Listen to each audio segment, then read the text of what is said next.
I'm thinking about the need we have to understand things and to make sense of things. And I think by that I mean in its most simplest form.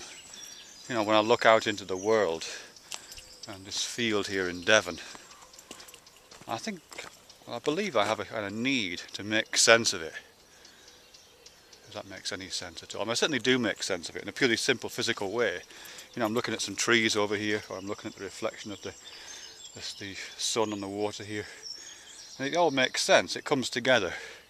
You know, the long sticky thing I understand to be the trunk of a tree, and the bits that's sticking out at various horizontal angles I'm understanding as the branches, and the green fluttery things I have no problem understanding as leaves, and the whole thing fits together into a holistic package which I understand to be a tree.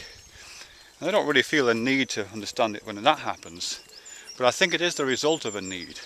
Because certainly if I'm looking at something and I don't understand what it is, you know, maybe I'm looking at something I haven't seen before, or I'm looking at it from an unusual angle, or the lighting is strange, or maybe I had a bang on the head or something, I don't know. But if I'm looking at something and it's I don't recognise it, I kind of feel that as a frustration, as a source of irritation. It's like a puzzle. It's like looking at a puzzle, an unresolved puzzle. And yeah, I definitely have a need at that point, I think. Even though I might not express it in these terms. I have a kind of need driving me to solve the puzzle. And that need to solve the puzzle, as I say, figures itself as an irritation or as a source of frustration. I mean, that makes kind of sense, you know, from an evolutionary or a naturally selective basis. You know, we are obviously beings which exist in a certain kind of physical world. And those of us who are able to resolve long sticky things and vertical things and green fluttery things into trees relatively quickly are going to have a great chance of survival. Particularly if you need to climb one to escape from a saber-toothed tiger or something. So, yeah, that would probably manifest itself as a need eventually, or would manifest itself as a sense of frustration when that recognition and that sense-making process was, as I say, frustrated or was incomplete. So there is a sense, I think, in which we wander around through this kind of jigsaw puzzle world, and are constantly in the process of solving it. I imagine that probably applies to other kinds of puzzles that we set ourselves. I mean, obviously, you open any daily newspaper and there they are, there's puzzles we've set ourselves. Sudoku puzzles and crossword puzzles and find the magic word puzzles or whatever they are. You know, we do that all the time. But those other kind of academic puzzles we set ourselves, you know, we try to figure things out, don't we? We try to figure the world out. Either formally through scientific processes or more informally through more poetic and literary and artistic processes. But we do try to do something to our sense-making processes at that point. As I say, usually trying to respond to the puzzle-solving agenda we have going on. You know, occasionally doing things like deliberately frustrating it, but nevertheless responding to it. I mean, it's always local, isn't it? I mean, our solutions are always local solutions to local problems. Again, that's, I would imagine, a natural selection thing. Whereas there would be no profit in natural selection designing us to solve big problems that we don't need to solve, just for the sake of kind of evolutionary parsimony. We would be inclined to solve the problems that we need to solve and not waste resources solving problems we don't need to solve, for our ancestors at least.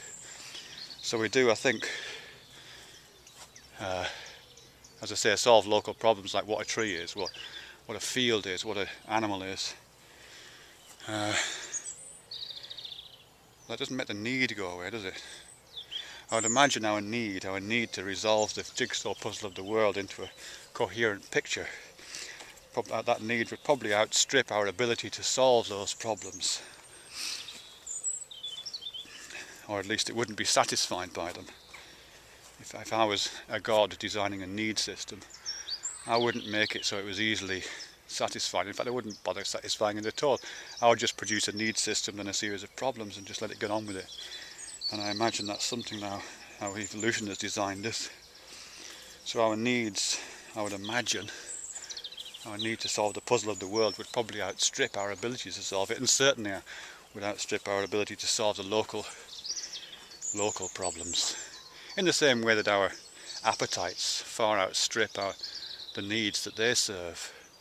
You know, our desire for rich food and plenty of it is far in excess of the capacities of our stomachs, and our the reproductive urges that we have, or the particular demands of reproduction to continue the species, are again far outstripped by the fantasies and the desires that we have.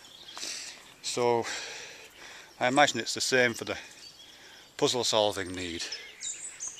We feel the need to solve the puzzle of the world, but doesn't mean to say that we can, and doesn't mean to say that if we did, the need would go away. Let me just show you this beautiful view through these trees. It is absolutely gorgeous. I'll just hold it on there for a few seconds.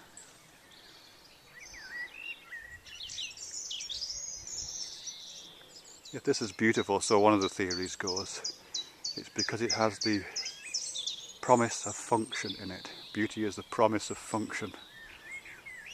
To our ancestors, this is the theory, what you're looking at there is an ideal scene for habitation or for wildlife or some survival conditions, and we feel that ancient survival urge, that ancient need for shelter, for food and access to drinking water. We feel that as beauty, so the theory goes.